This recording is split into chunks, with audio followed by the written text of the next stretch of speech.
depending on their goals, they will eventually hit a wall again, and not because they don't have the systems in place. It's just because they can't do more without having support being brought into the business. As a human being, you can only do so much by yourself, right? And there are many aspects within your business that you need to manage, and doing so by yourself, it's not doable up until a certain point. This is Get Unstuck Podcast, a podcast for entrepreneurs who prioritize their life first, business second. I'm Mutita Panmuk, your host, who dedicates my life to designing and building a business that supports lifestyle. We will learn together from entrepreneurs around the world how they overcome their life challenges, their business obstacles, and yet still get unstuck from the hamster wheel of burying themselves into their business. Because time is the number one commodity in the world that you cannot get back once it's gone. So let's shorten the learning curve and see how can we prioritize better. Let's get unstuck. Hi, Get Unstuck Nation. Our guest today, Jessica Frigon, CEO and founder of ProjectLove.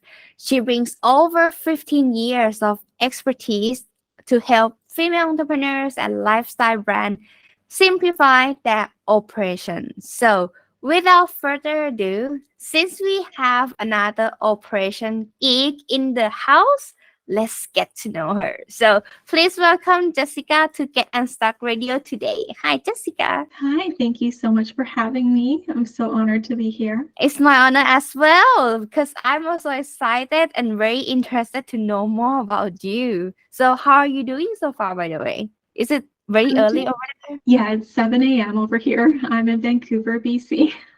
Oh, But I'm used to getting up early for work anyways, so it's okay. But yeah, things are going well. 2024 is going well so far. I can't believe it's almost February. It doesn't feel like it should have gone so fast.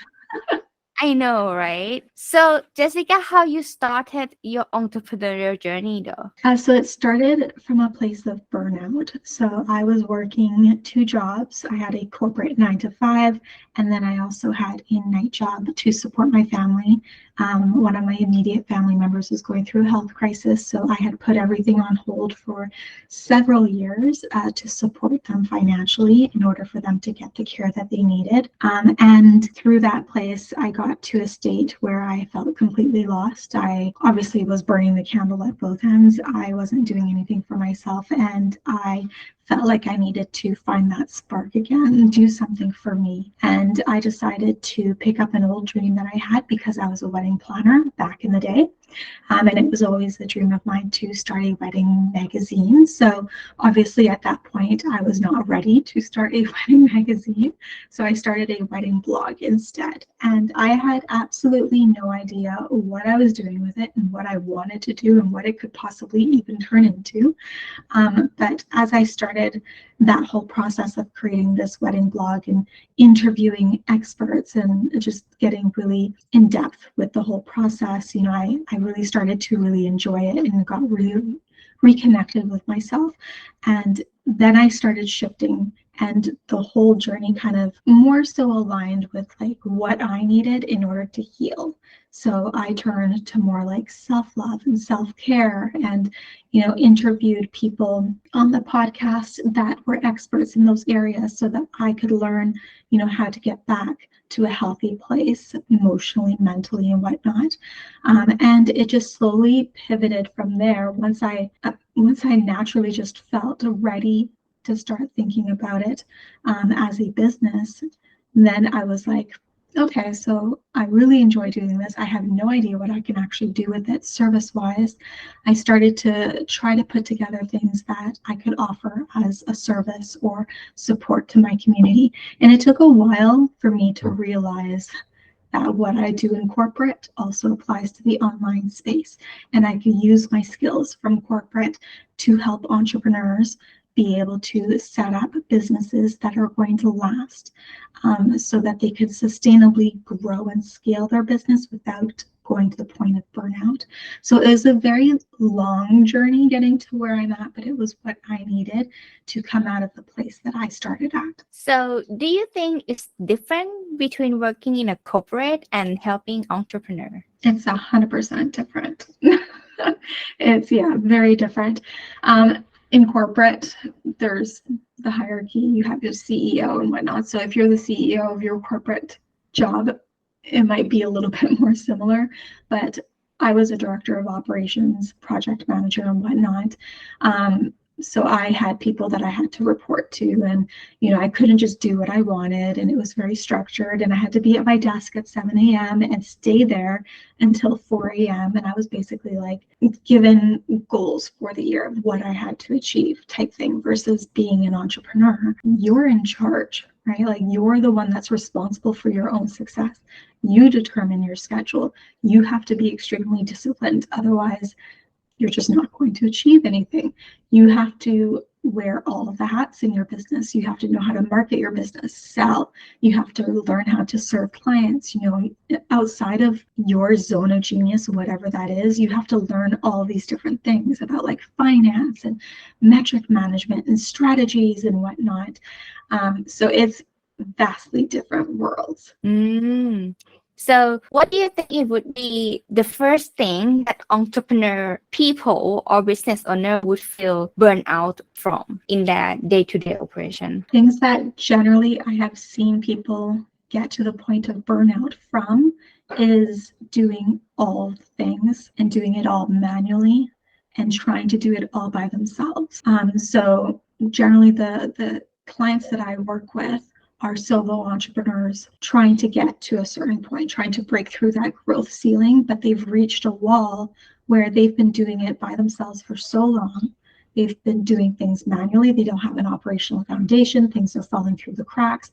They're not able to step away from their job because things are coming in left, right, and center, even at night. They have to hop onto their computer. They can't take a vacation without having their laptop with them. And that leads them to burnout, but it also leads them to falling out of love with their business, to becoming resentful with their business. Is that why ProjectLove coming from? Where is this company's name coming from? Can you share me the story? ProjectLove, I came up with that name because I had to change it from a wedding blog name. It just didn't align anymore. And at that point, I was thinking the way that I work best in projects. I don't do retainers. That's just not how I work. I get very bored. I get bored very easily. So I need short containers, get in, do the job, and then leave them to run the business afterwards. So working with a client for 9-12 months nonstop is just not the way that I operate best in order to support my clients. So I see my work as very much project-based. And the whole ethos of ProjectLove is to help clients fall back in love with their business, but their life as well. So love is essentially at the very core of everything that we do. So ProjectLove just kind of felt right. Oh, right.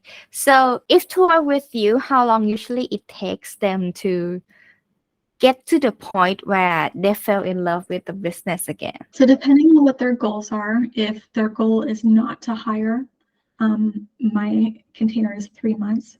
So we put in the process, we implement the technology in order for them to streamline things that they're doing manually in order to automate what we can so that they aren't doing everything so manually. From there, 3 months is usually when I will leave and they will have a little bit more freedom in their lives.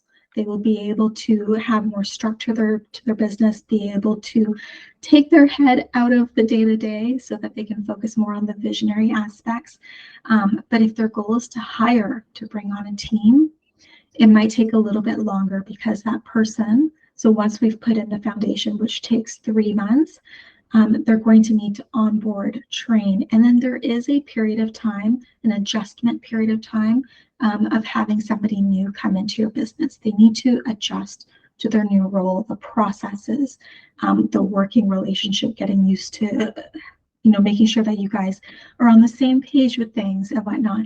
So I would say probably 6 months, to be honest, is when they will truly start to feel that more freedom to be able to step away from what they were previously doing. In your opinion, from the first scenarios, solopreneurs able to systemize and automate their business and get more freedom versus Another solopreneur who able to systemize, automate, and also delegate with team members.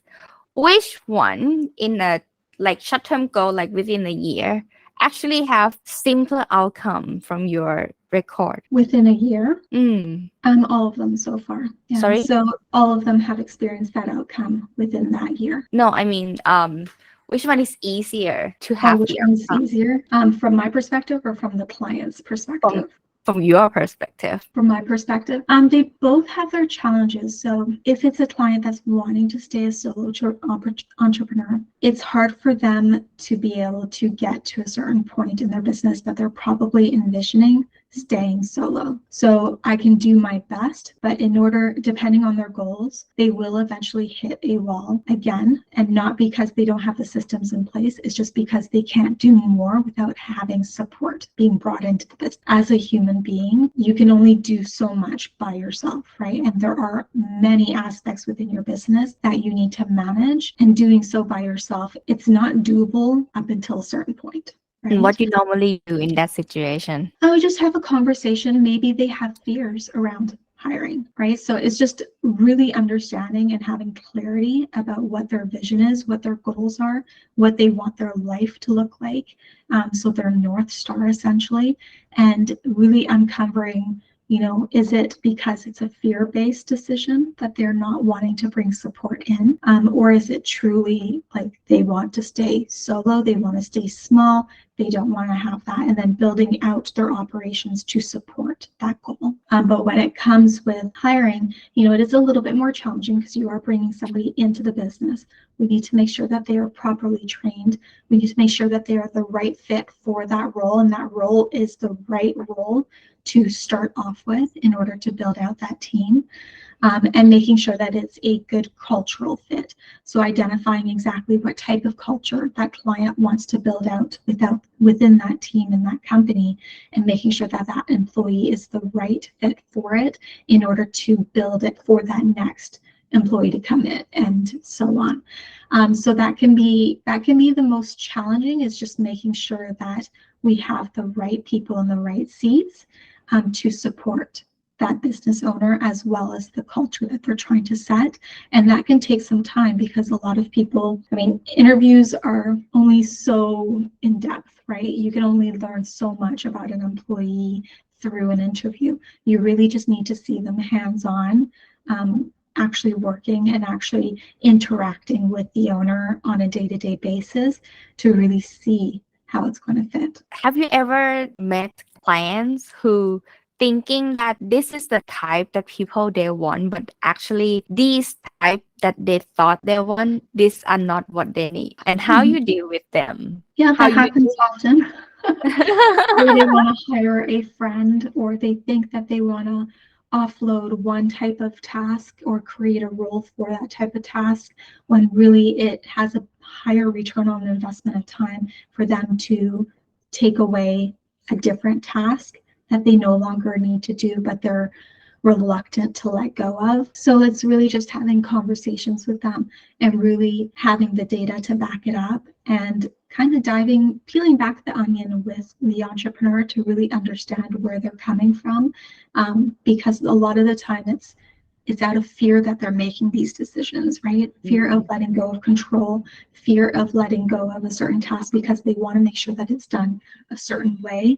But as they get more comfortable with the operational foundation that we've built, knowing that they don't have to worry about those things anymore, because we've built out the processes and the technology for that employee to execute it the way that they want it done, it takes a little bit of time for them to be able to adjust and to be able to feel comfortable letting go.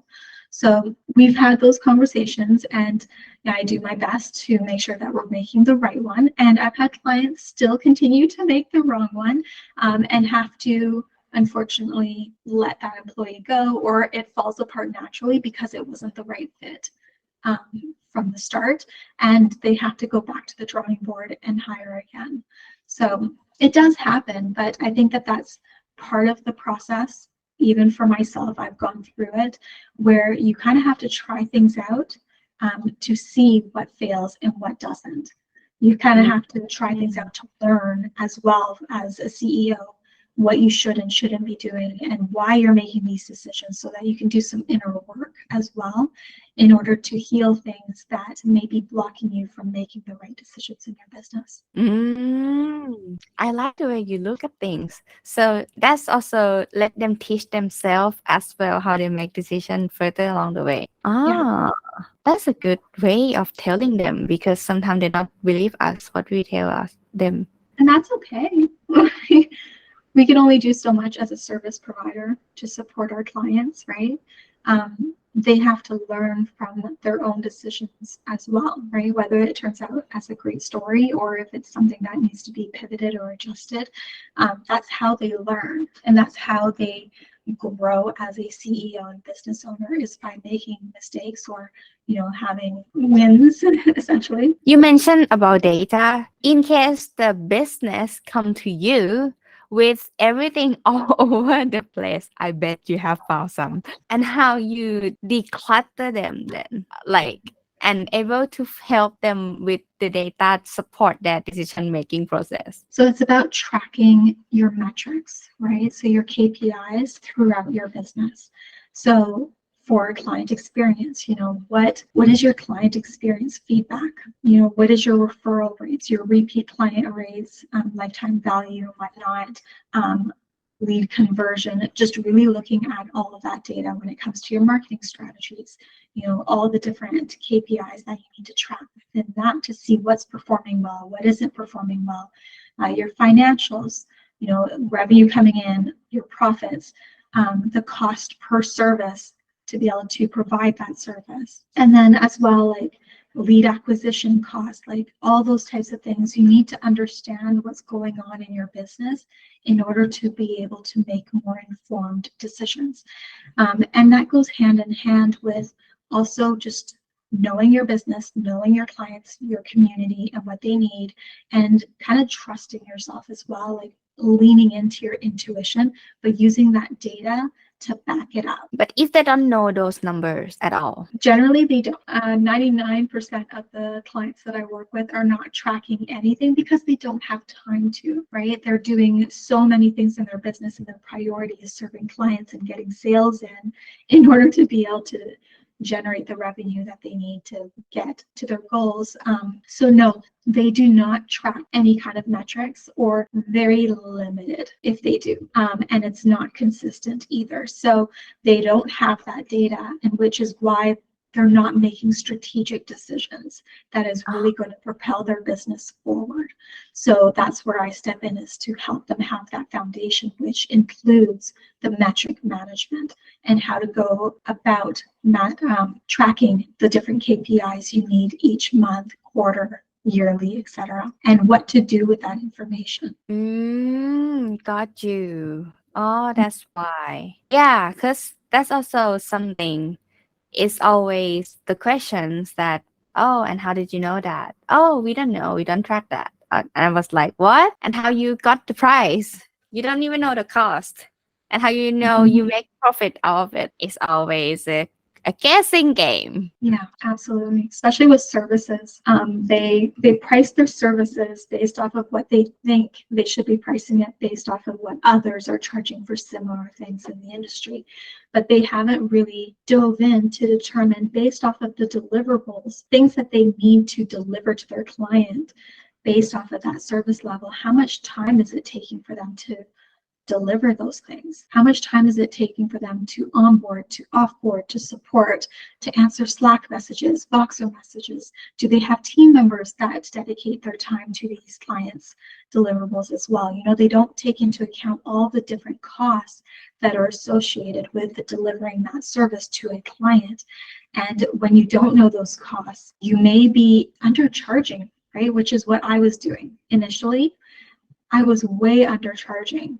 And I didn't have a goal as to what I wanted to make annually in order to break down what I needed to be charging in conjunction with what it cost me to be able to deliver those services. So you have to take all of those things into account when you're pricing your services. Yeah. Of course, yeah, that service isn't profitable. Yeah, I understand. And it's so surprising that the entrepreneurs not really like to talk about financials. Have you Sure. encountered that? They're not really Oh, like talk about it at all. yeah, a lot of entrepreneurs need to do inner work when it comes to financials with money, the relationship with money. A lot of it is fear-based, or scarcity-based, or past trauma with family or whatnot when it comes to money, and they need to heal that relationship in order to be able to let go of the fears that are holding them back from really knowing their numbers in business, and really going into their account and tracking their expenses every month, and tracking their revenue, and just really understanding what's going on financially within their business and what their health is in that regard. It's every entrepreneur has had those issues, even myself. It's absolutely normal, because being a business owner is a lot different than just doing your job. It's more, I would say, of a self-development journey than anything else, because being a business owner is going to make you go into all these areas that you're normally uncomfortable with, or you don't know much about, and it's going to bring up a lot of fears or blocks that you may be experiencing, and you need to work through those in order to be able to properly step into the CEO role, to properly manage your business and to grow it. So tell me about your services. Like the first thing that they have to do with you is to audit, right? To audit where they are. Exactly. The very first thing is auditing, so that we understand what's going on, what needs to be fixed in conjunction with what their goals are. So And then you can't fix anything if you don't look under the hood, right?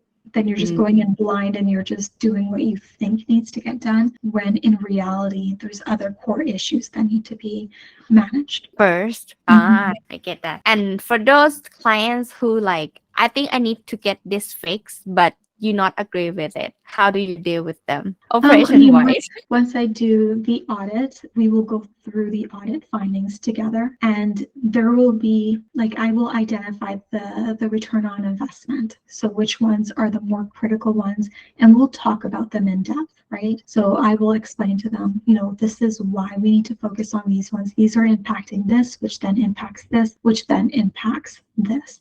So they just don't have a full picture of what's going on in their business, which is why they might have one idea of what needs to be fixed, because they don't know what else is going on as well, and what the impact is in those different areas. So usually when you bring the full picture to them, and you go through the audit findings, and you have conversations around them, they have a better understanding, and I never have had any issues with the prioritization of the list of things that we need to tackle.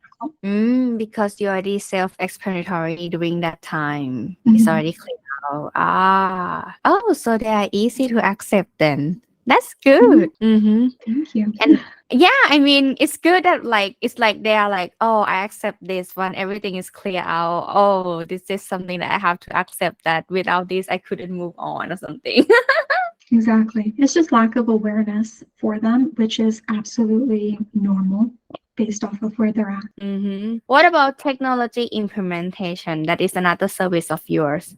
Like, what type of technology that we are talking about here? Yeah, so the difference with my services and a lot of operations consultants that I've seen in the space is I focus on the holistic business, right? So the entire business as a whole versus just client experience or just launches or financials and whatnot. So I implement the foundation to optimize how they operate throughout their entire business. So when we come into this tech stack, after we've identified and created all of their processes, it's various different platforms. And depending on their financial state in their business and what they can afford and what is priority in order to make the highest return on investment for them, we will determine exactly what their tech stack needs to be for this level.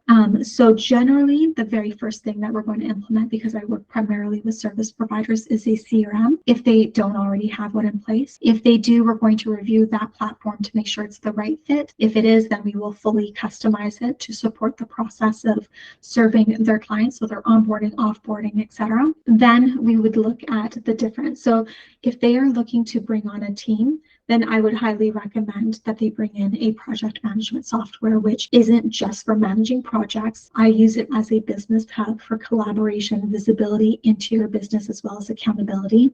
So when I say project management hub, I mean ClickUp, or if they prefer Monday or Asana or Trello, that's fine. I highly recommend ClickUp. It has a lot more features and functionalities in regards to workflows and whatnot, and it's just been the easiest platform so far for people to adapt to, I find.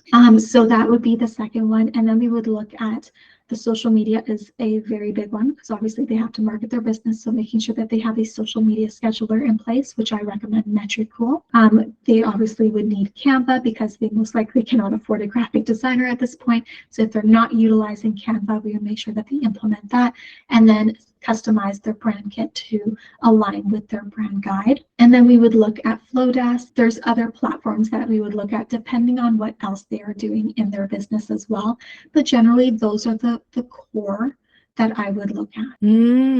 So after that, the third service that you do is to do full scope ecosystem design, meaning that, okay, right now we are the audit where you started, and now we implement the whole technology. Now we start running the ecosystem. How you test running that. Do you love this operation or not? Am I understanding correctly? Yeah, so the first service, the uncomplicated audit, is for those that are essentially capable of implementing themselves, but they need clarity and direction. So that's where I go in and I do the audit, and I give them a 90-day roadmap that tells them everything that they need to do on their own. They have a little bit of support from me as well to ask questions and whatnot, but it's for somebody who is okay doing it themselves. The next one is a CRM or project planner, project management implementation, because they have processes in place, but they don't have effective technology in place to support them, to streamline or to automate manual tasks. So that is the second service. And then the full scope is where we build out the entire operational foundation. We build out all of their processes, we implemented the technology, and if their goal is to hire, then I am supporting them through the hiring and onboarding process as well. Got you. So in case anyone interested to work with you and they're just feeling like, okay, now maybe it's the right time to fall in love with my business again, where can they find you then? So on Instagram is where I primarily hang out. So that is my handle at ProjectLoveCo. You can also visit my website at www.projectloveco.com. And then LinkedIn is the other platform that I am generally on, and my handle is Jessica Frigon. Okay, so I know that you also have a freebie for my audience as well. What is it about? Yeah, the CEO Thrive Kit is to help entrepreneurs step out of the day-to-day and focus working on the business. Every so often, I would recommend that you follow the schedule of weekly, monthly, quarterly, and annually, and they're all different as to what you need to look at those times, but do what you can based off of the season that you're in. So if you're currently just running the show by yourself and you can only manage to do monthly, that's okay. At least you're doing that. But the CEO Thrive Kit is essentially a CEO day guide, as well as the different agenda templates that are checklists to help you stay focused and to know what you need to work on when you are having a CEO day. It also comes with a reflection template that helps you just self-reflect about how things are going in your business, to kind of more so do an energy type of audit from a personal perspective. So that is the CEO Thrive Kit. Helps you step out of the day-to-day, put on the CEO hat, and be able to focus on the business for a period of time so that you can have better information and data in order to make decisions in your business. Yeah, so everyone, please make sure to check those out.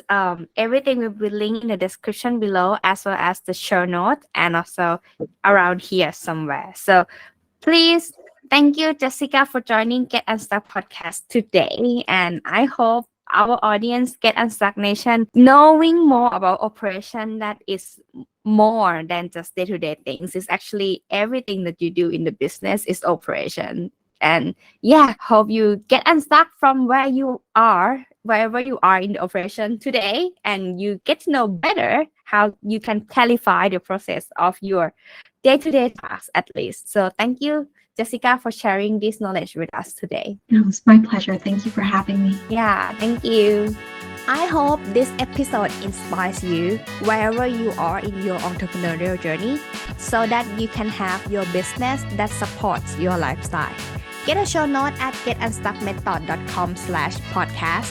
Review what we have learned together today and start implementing right now. See it by yourself. The result of your consistent action are worth it. You deserve the freedom to enjoy your life. Until the next episode, let's get unstuck.